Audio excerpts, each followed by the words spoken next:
Fellas, ladies, you looking for lotions? You looking for beard oils? But unfortunately, everything you get from mainstream got chemicals in it and it's probably killing you? No problem, we got you. Go check out my people from Top to Bottom Hair and Skincare. That's Top to Bottom Hair and Skincare. www.top2bottom, BOTTU, the U is for unique, M.com. Tell them I sent you.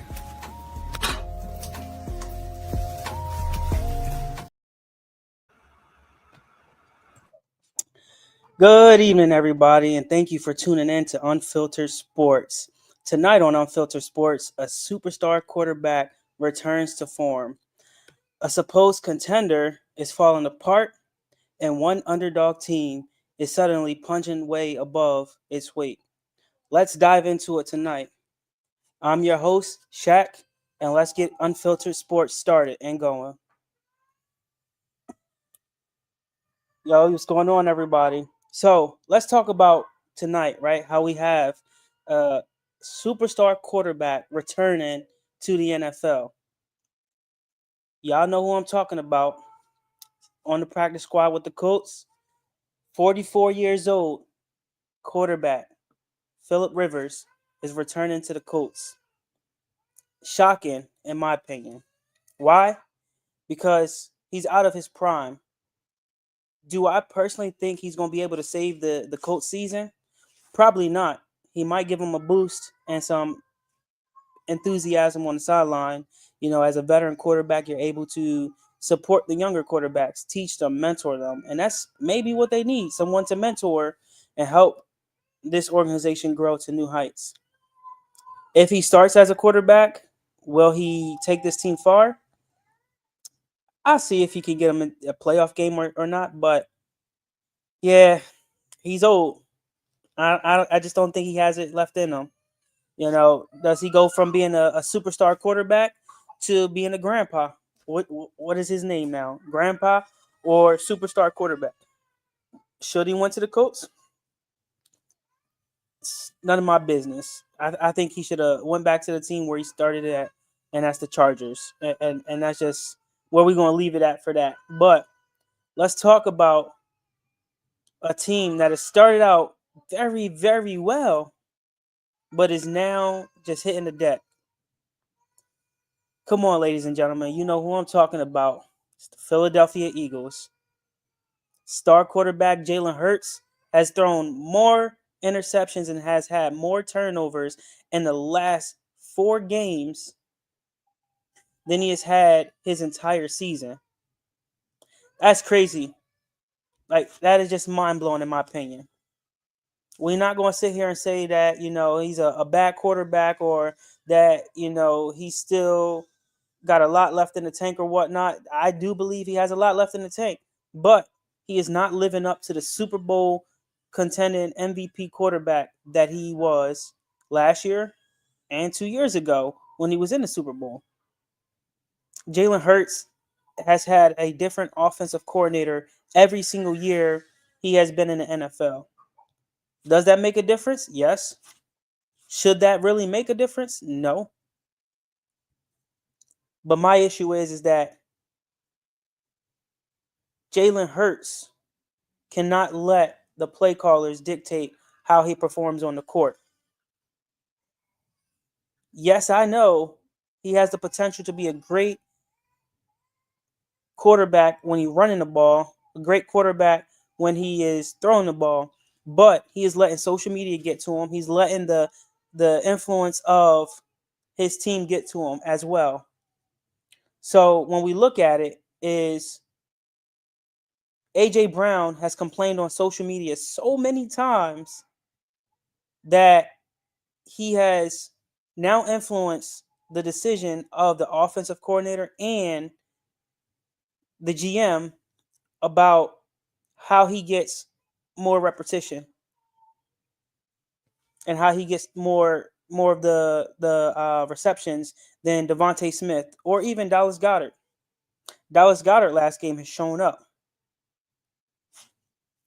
Hey, that's a great point in the comments here, right? Is he can't run the pro style offense.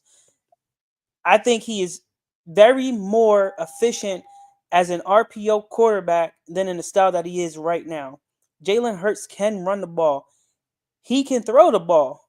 But in the offense that he is in right now, he is not performing to the standard that he is right now. The offensive coordinator for the Philadelphia Eagles, in my opinion, needs to go. He is not aggressive enough to even consider running RPOs in his offense like we have been in years past. Last year, we have run majority of our offense was an RPO offense. But now, is it time for him to just play the background for a game? Let Tanner step in for a game. Let's see what Tanner can do. Is it time to see what the future holds in Philadelphia by continuing to allow Jalen Hurts step in? There's a lot, right? We got the social media drama, we got the locker room drama, we got a lot that's going on. But is it really worth the amount of losses that we've had to continue to happen? If we're looking at the schedule now for the Philadelphia Eagles, the remainder of the season, right? They got the Commanders twice, they got the Raiders this weekend, and then they got Buffalo, right? Out of those 4 games, honestly speaking, they should go 3-4. But the way they have been playing, which is terrible, I honestly think that they could lose a game to Washington. And if they don't get their act together, they will lose this game this weekend to the Raiders. As a diehard Eagles fan, I hate to say that, but it's the God-given, honest truth. On the second hand, I'm going to leave this one up for discussion here. But who do you guys think that's an underdog team who started out very, very poorly, like trash, very trash, and is now turning it around, winning games, and you can see that they're making a fight and a run for the playoffs? I want to hear your answers in the chat first before I give you guys my answers, because I got a few speculations here, in my opinion. Teams that are making it, a run for the playoffs. Will they actually make it into the playoffs? We will never know until the playoffs get here, because the playoff picture is always open until that week before. Colts. Hey, there you go. I mean, Phillip Rivers is coming in. That's good. That's a good one. We know the Steelers are struggling right now to make a run, but I mean, honestly, they can make a run. But that's not who I was going to say. Panthers. Panthers is a good one. I like that one. I'll give you that one. The Panthers is a good one. I forgot about them, so I slept on them. So yeah, they definitely are an underdog team for sure. And as much as I hate to say it, out the pit, you beat me to it. Dallas is one of those teams I was thinking about. Dallas is making a run as an underdog team for a playoff spot.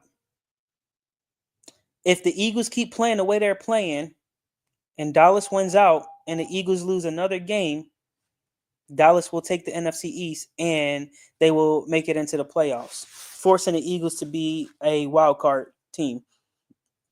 The Raiders is one of those teams that's not really what I was thinking about, but if you say so.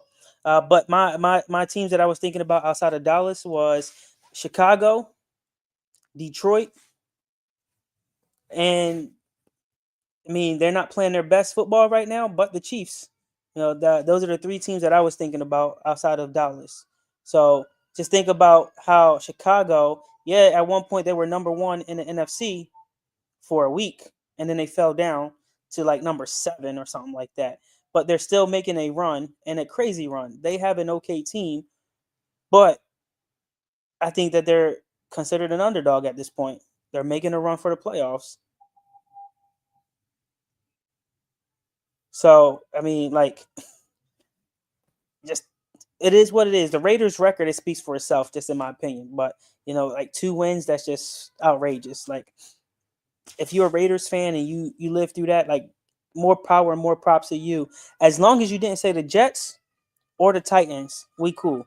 Like yeah, two trash teams in my opinion. Very. So it's a coin flip for the Detroit, in my opinion. So just know, like, it is what it is. They have an option to turn it around, get their life together, play some good football, but they have a 50% chance of actually making a wild card spot for that. When it comes to the Texans, someone mentioned the Texans earlier with the Panthers, right? So they started out, right? 0 wins. 0. Worse than the Cowboys. Worse than Tennessee. And they are now fighting for the AFC South lead, like the number one spot in the AFC South. So that tells you a lot about what they're doing as an underdog team. The Texans. The Panthers, out of all teams that beat the Dallas Cowgirls, are fighting for a spot in the playoffs as well. That tells you a lot about their team. Now the Chiefs, on the other hand, like yes, they're up in the air, but let's think about it. They only have about a 12% chance of actually making the playoffs. Another team that we don't want to sleep on is the Jets. I hate to mention the Jets because my old manager is a Jets fan.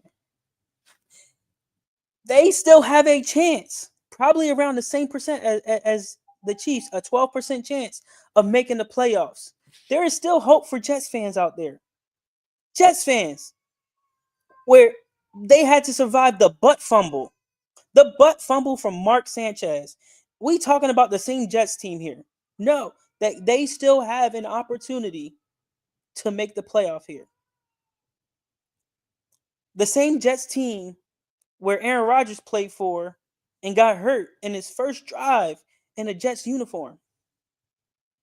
But then he got traded to the Steelers and now he's back to his original form. Like that is crazy. You know how pissed off I would be if I was the Jets to have a veteran quarterback who can put up numbers and then you get sent away to a different team and he's performing like he has never performed before. This man is throwing touchdown bombs like it was no tomorrow. Like he is playing as if this was his last game. This is his last dance. And he is playing some decent football. No, I don't like the Steelers at all. But I know somebody that does. And yeah, just they're trash in my opinion. But that's just neither here or there. But we're not going to keep it biased here. We're going to keep it unfiltered, unbiased, and we're going to do what we do best over here, right? But just think, there is so many teams out there that still have that opportunity to make the playoffs.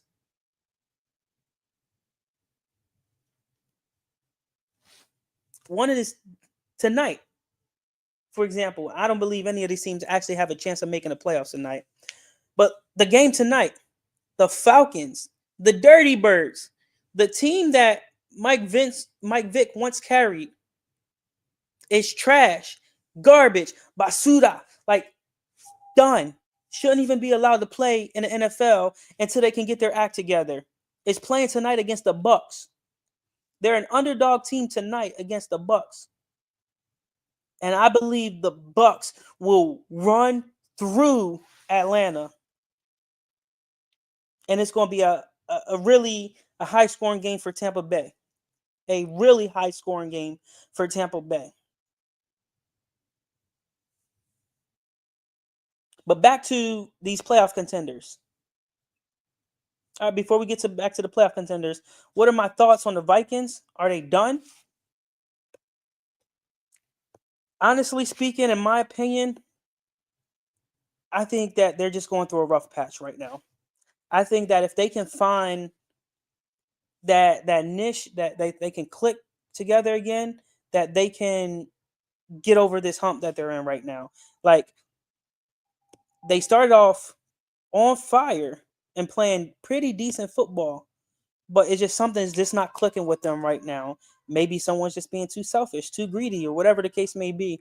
But I think that they're just in a dry spot right now, and that if they can get over that hump and they find a game where everybody's clicking on all cylinders, then yes, that they are going to be able to keep fighting and playing some decent football and be a contender for years to come.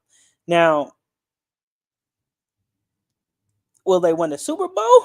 Probably not. Sorry, Vikings fans, you asked for it, but you know it's just, at least you're not like the Cowboys fans. Every year, this is your year.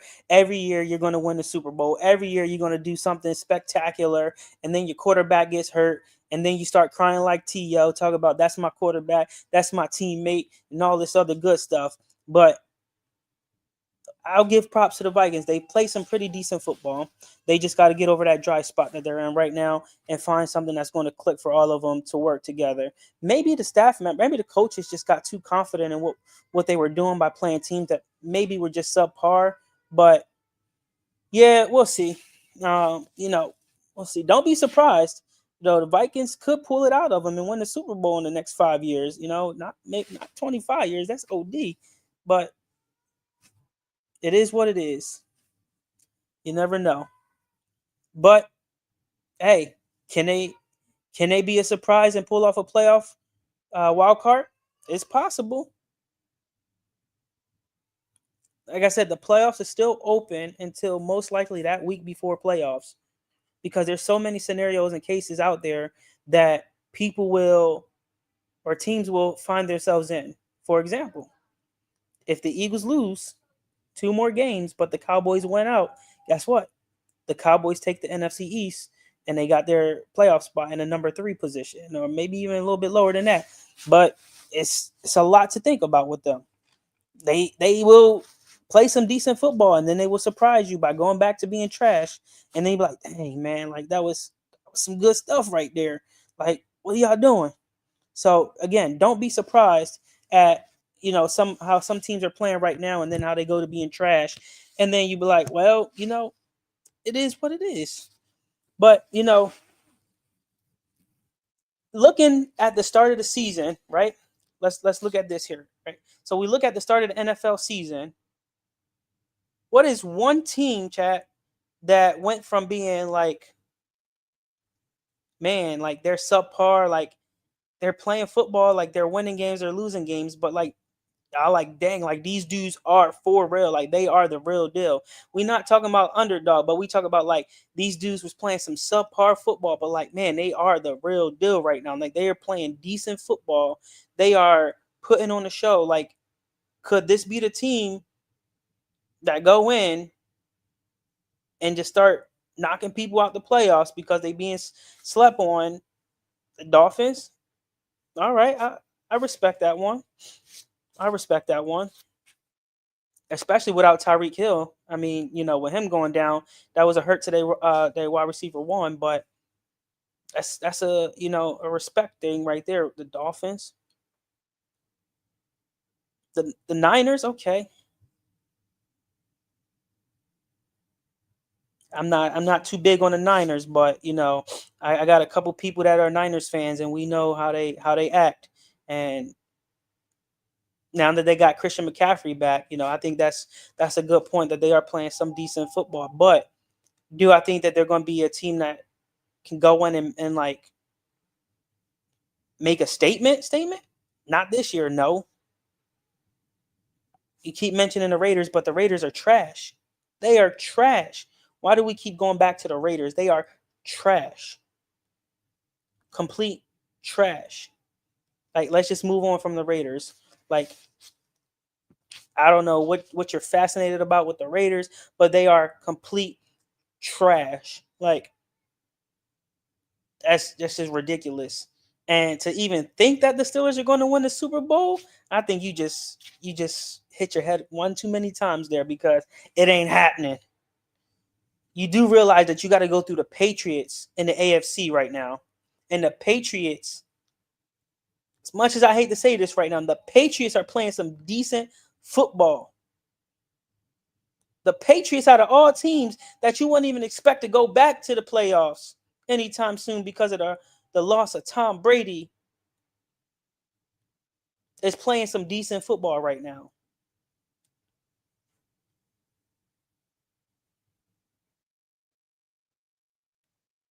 I haven't followed the Chargers as much, but I can't really say like they're playing some decent football. They're playing some garbage football. Yes, I'm a little salty that they beat the Eagles, but that was just a dumb decision by the offensive coordinator, even on Jalen Hurts' part to follow through. You should have called an audible at the line of scrimmage, knowing damn well it is 1st and 10, and you decide that you want to pass the ball. And not only did it hit his hands, it hit his shoulder pads, and they intercepted it in overtime. Like, I was mad. I was mad. But I give that game to the Chargers.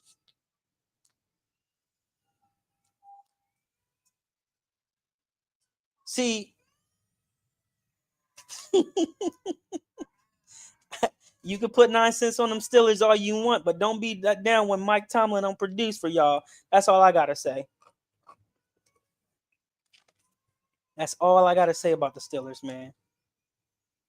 Last I checked, the Eagles got more wins over the Steelers in the head-to-head matchup. So I'm just saying, you might want to think about being a Philadelphia Eagles fan at some point. It's never too late to switch over to the good side, but that's neither here or there. Let's talk about young talent real fast. We got a lot of young talent in the NFL, but let's look at this Rookie of the Year candidates here. Let's look at that. Who do you guys think could be the Rookie of the Year for the NFL?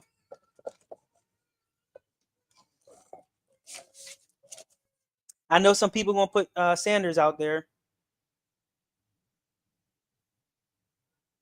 so we'll see. But let's see, who do you guys believe could be Rookie of the Year for the NFL? Like someone like a rookie that's been outstanding, balling hard, doing what they got to do.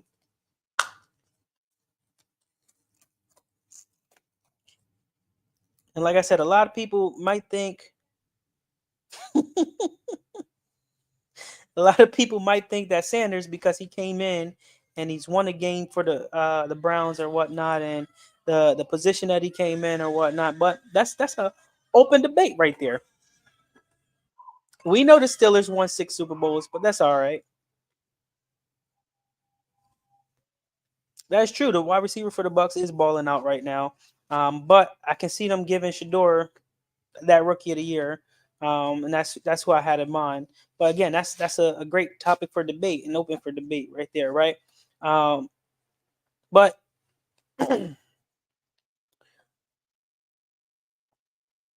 what do you? Or let's go to this debate here. Let's put Jalen Hurts back on the hot seat. Do you think it is time for him to give up his starting spot and mentor Tanner, or do you let him continue to struggle and push forward?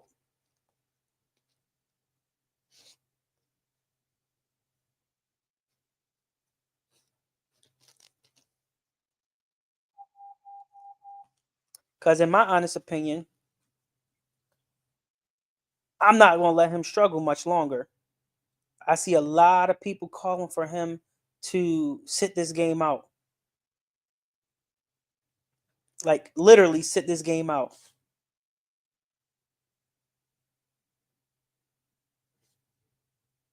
So do you sit him for a game, let him get his thoughts together? Or do you let him continue to play and let this offense just go into the ground? And you're right. I don't think he has that same mindset and that same drive that he had last season that he does this season, because he won that Super Bowl. He won Super Bowl MVP. But let's think about it.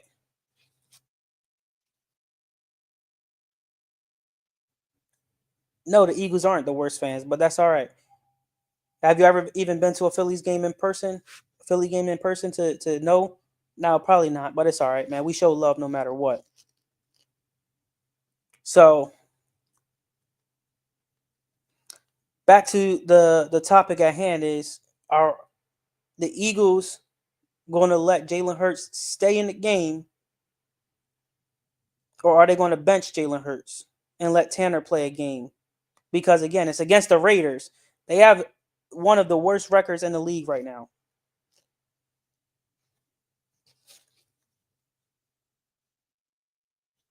So what do? As a coach? Do you bench him, or do you keep him in the game? Do you let your offense struggle? Better question yet. Let's put this offensive coordinator on the hot seat. Do you fire your offensive coordinator before the playoffs and put someone else in that spot? Or do you keep him and let this offense continue to struggle?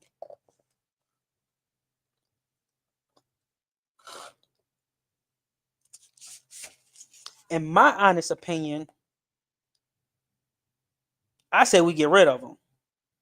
Let Nick Sirianni take over for the remainder of the season, call his plays, do what he got to do, and then we bring back our old offensive coordinator, and we get this offense rolling back to the way it used to be. Rolling, rolling, rolling. Telling you, it's just this offensive coordinator is not aggressive enough for me. I want him to throw the ball 75 yards down the field to Devontae Smith and score that touchdown. Or I want him to throw it to A.J. Brown across the middle and let him do what he do best. Better yet, let's get our offensive line back to the way it used to be so they can block for Saquon Barkley so he can have another great season of running the football. But see, none of this stuff is happening. See, a lot of these teams are more worried about the tush push than they are anything else. As you guys seen against the Chargers, they did a fake tush push to Saquon Barkley, and he broke out for a 50-yard touchdown.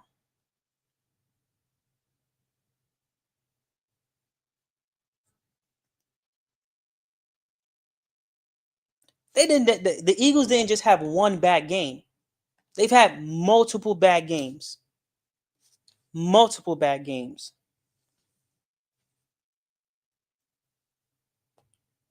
Like, yeah, he's gonna come back, and he's going to help the team through it. But we're not talking about firing the quarterback. We talk about firing the offensive coordinator here.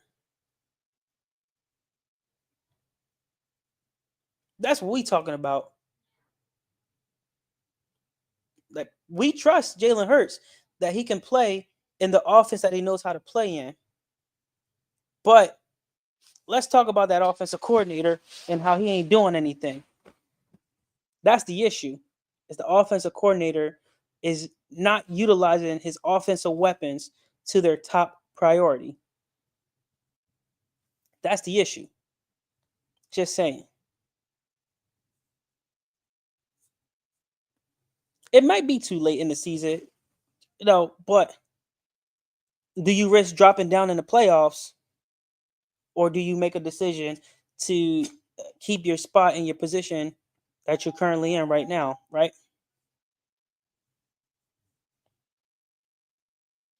So, I mean, you said that the Eagles are mediocre, but how can you call them mediocre? And one, they've been to the Super Bowl more times than the Cowboys have in the last 10 years. Jalen Hurts alone has been to the Super Bowl 4 times compared to Dak Prescott, who's only had 4 playoff wins in his entire career. So you talk about mediocre. I mean, it's not mediocre at all.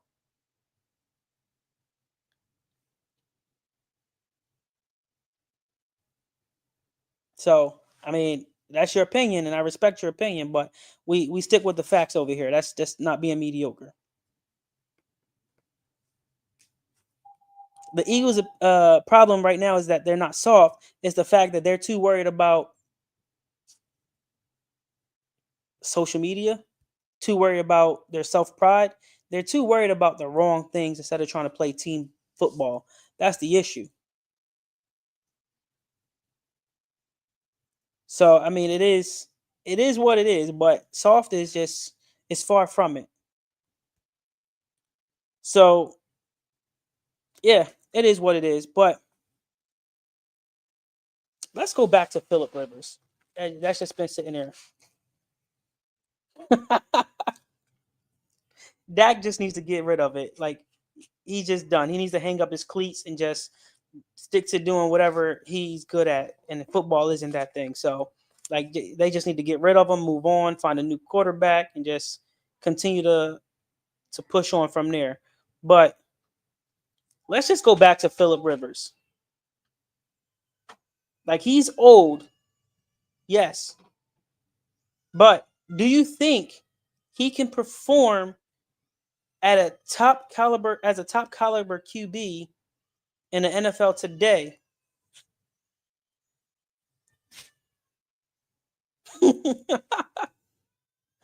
Just saying. Do you think Philip Rivers will bring success to the Colts organization?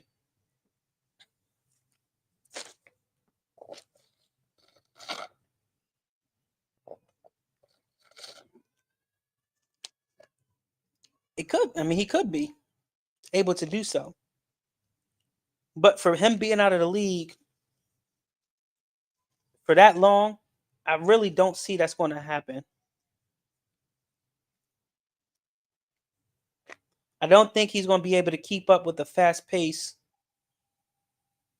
with him being out of the league for that long. No, one of the things that really doesn't sit right with me with some athletes is they have a bad game or a bad season, and it may not even be up to the staff because the staff is doing everything that they can do, but they go into retirement, and then when teams that are like their friend goes to or someone that they're really close is on a different team, and they're like, well, I'm retiring, give me 6 months. Meanwhile, this person is retired and he's working out with a different team, comes out of retirement and want to go to a different team and play with that other team. Like that is crazy.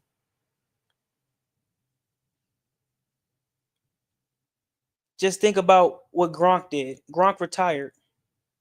When Brady went down to Tampa Bay, what happened? Gronk came out of retirement to play with Tom Brady in Tampa Bay. Like it just blows my mind. What's up with athletes leaving teams because they can't win a Super Bowl or they can't win an NBA finals or whatever to go team up with other people to build a super team to go try to win a championship or of some sort, right? We're gonna flip sports here. Let's look at basketball. LeBron James did the same exact thing. He didn't retire, but he left the Cavaliers to go team up with Dwayne Wade and Chris Bosh down in Miami to win championships because he couldn't do it by himself. KD joining the Warriors because why? He couldn't win a championship on with the team that he had. It's crazy. It is mind-blowing that a lot of people compare LeBron James to Kobe Bryant and Michael Jordan, but neither one of them had to leave their team to win a championship. They led their team to championship games and won. Like it's so mind-blowing. It's crazy to just even think about that. What's up? What happened to team loyalty?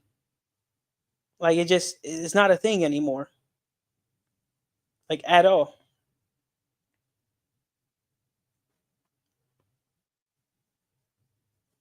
Warriors, I mean, I respect the Warriors because Steph, Clay, and Draymond did a lot to help carry that team to their first championship.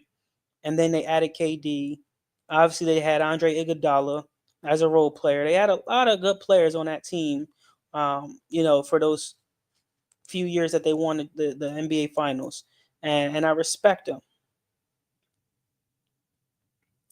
I don't like LeBron. LeBron is trash. He is a bum, in my opinion. If we had to put an order to the top three, I would put Michael Jordan first, then I would put Kobe, and then LeBron down there. Because Jordan did what he had to do in Chicago. And then Kobe did the same thing. He literally mimicked everything Jordan did. There was I think it was a documentary or some type of video I was watching that Jordan said, and I think this was right around the time Kobe had passed away, rest in peace. But Jordan has said Kobe would call him at 2 o'clock in the morning and ask him for advice because he wanted to be better than what Jordan was. Kobe's wife even said it, like he would be in the gym so much that he rarely would be at home spending time with his family or anything along those lines. Curry is a good player. I respect him and his game. But I'm putting Kobe over Curry any day. That's just my opinion. But outside of that, though, right, is here's a great topic. I like the Iverson up there. I like that. I respect that a lot. I respect Iverson. I wouldn't even put LeBron up there with that right now because even then you still got to look at Bill Russell, who won 13 championships. You got to look at Wilt Chamberlain, who scored 100 points in a game. Like, there's a lot of people in that topic of discussion that should be up there before we talk about the man who cries about every little thing. The man who had to make a few calls just so his son can get drafted in the NBA. I don't think his son deserved to be in the NBA at all. The G League, yeah, he's still developing and he could do what he got to do down there. But I would have not put him on the roster. And JJ Redick is foul for even saying that he worked hard. In my opinion, Bryce James is better than Bronny James. Way better than Bronny. Bronny should not be in the NBA right now. He should be stuck at home playing video games like he likes to do instead of being in the gym playing basketball. That is my honest opinion on that. I honestly believe, like I said, Bryce James is better than Bronny James.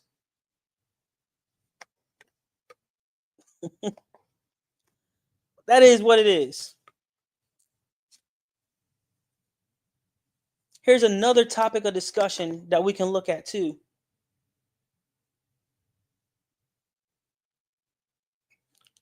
Do we think professional sports is going soft?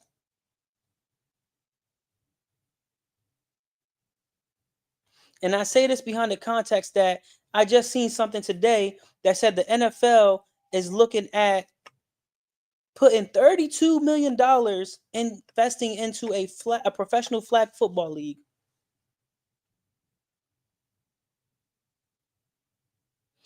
The WNBA is playing more aggressive than the NBA right now.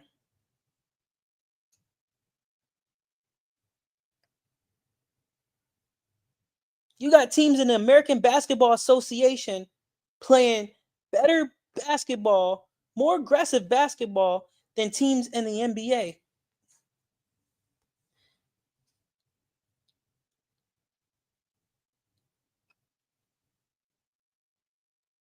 And that's crazy. The dynamics of the game is changing. See, I remember watching players like Lou Williams come out of high school to get drafted by Philadelphia 76ers when he was 18. To think about that as well. Nowadays, you can't even get drafted, excuse me, out of high school to play in the NBA. But just to think, you got to worry about NIL deals now. You got to worry about AI technology. There's a lot that they have to worry about. But I don't think that these pro leagues are adapting the way they need to adapt in order to remain successful. All-Star weekend isn't what it used to be. I remember in the NFL when it used to be a tackle football game, the AFC versus the NFC. You got people like Ray Lewis laying hits on other players and playing an actual football game. And then you turn around and they playing flag football right now for All-Star weekend. You got to worry about the sports betting no matter what game it is. And then they get locked up. I like Jimmy Butler when he was on the Sixers.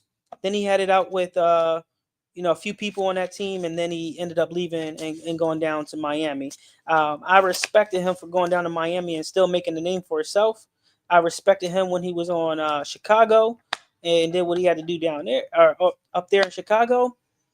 Do I think it was a good move for him to go to Golden State? Probably not. But, sometimes you just got to do what's best for you in the season of the life that you're living at this moment. So that might be a best decision for him. You never know. So, again, I respect Jimmy Butler, and I respect his playing style. But it's a good point. Is we're too worried about, like you said, the players and coaches throwing the games. Not even just the players and coaches, but the referees.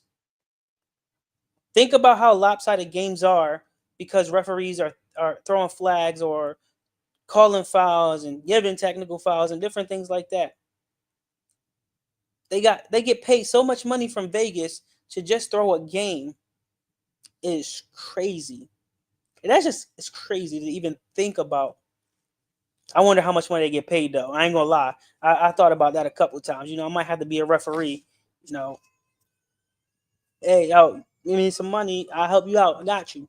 But it is what it is. Referees get paid a good amount of money anyway at the pro level. Like, yo, you want to foul? All right, go flop down there real fast like LeBron do. I got you. I'm gonna blow the whistle. End up giving you a technical foul just for flopping on the ground. Like that's literally how referees be these days. Like it's outrageous to even think about what can happen these days with these games.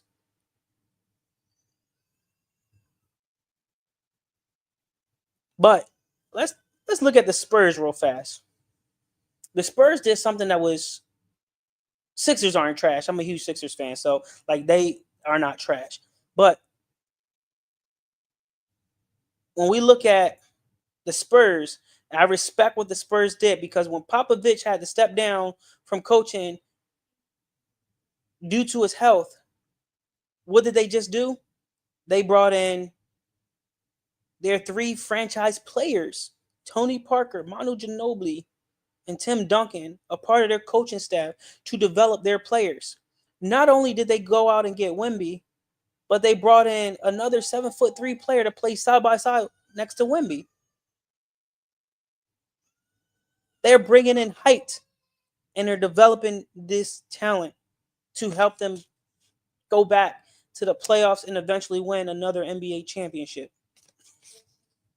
Think about what Miami just did. They hired Dwayne Wade, supposedly, for both of these things here. Supposedly hired Dwayne Wade and supposedly hired Tim Duncan, Manu, and Tony Parker to be on the coaching staff. Now think of if that's a power move for Dwayne Wade and the Miami Heat to bring him on as a coach to help them move on and grow. It could be a power move. Never know. But just think how things are starting to line up because some of these old players miss playing a game of basketball, and the only way they can give back is by being a coach. Like I mentioned the WNBA earlier. Like they're playing some decent basketball right now. but they're not making enough money. So what did some players do? They created their own 3-on-3 basketball league. And for players that play, they get, I believe it's a 5% or 15% share of the basketball league or something like that. But you have player or other professional players like man, she played on the women's soccer team, and I can't remember her name now. And she's a decent soccer player too. I had to look her up because it's really getting to my head now. I think it was I think her name is Alex or something like that. Let me double check real fast because now it's gonna get to me. Oh, Alex Morgan. Alex Morgan had purchased or invested into this 3-on-3 basketball league or whatnot. And then you see on the flip side, Ice Cube has started his own 3-on-3 basketball league, and was how that's going and different things like that. The game of basketball and pro sports is changing all around, and it's crazy to even think about that.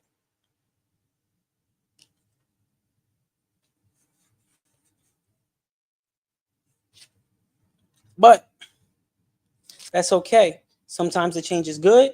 Sometimes the change is bad. And that's true. I'll be that referee. Oh, you talking to me? Whoop, tap, tap. Can't talk to me. You touch me, just a tap on the shoulder, you out of the game. Get out of here. Then you get fined for touching the referee. Yeah, it be like that sometimes. You gotta be slick as a referee.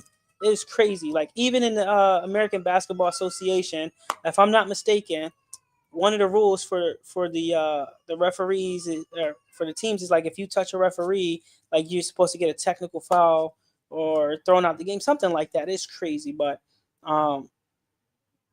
yeah, you got to be like as a referee, you got to be aggressive no matter what, and you got to be able to stand your ground. Do I think Joel Embiid is trash? Trash? No. Injury prone? Yes. 100% injury prone. Every year he has played in the NBA for the Sixers, he has been hurt. It is mind blowing to think that he played on Team USA to help them win the Olympics, but now he's not even going to play for Team USA for the 28 games. I think he said he was going to go to France and play with them or something like that, but it is what it is. Like, he might be forced to be medically retired soon. We don't know. There's a lot to think about. So we'll see. But we do got to give him his props. He has skills. But folks, that's going to wrap it up here today for our first night of Unfiltered Sports. I hope you guys enjoyed the show today. I hope you guys will hit that subscribe button, and I hope you guys will like and share this video. And I hope you guys will tune in every Thursday night to watch Unfiltered Sports here on the OG Network. Come next week with some ideas to talk about for following weeks, some topics to debate, different things that you want to hear on Unfiltered Sports, where we're unbiased, we spit nothing but straight facts, we stay sharp, we stay loud, and we stay unfiltered. Again, you heard it here first on the OG Network. You guys stay unfiltered, you stay blessed, and let's go, dogs.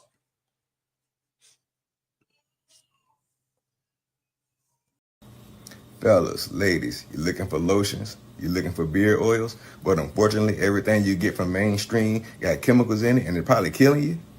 No problem, we got you. Go check out my people from Top to Bottom Hair and Skincare. That's Top to Bottom Hair and Skincare. www.top2bottom, BOTTU, the U is for unique, M.com.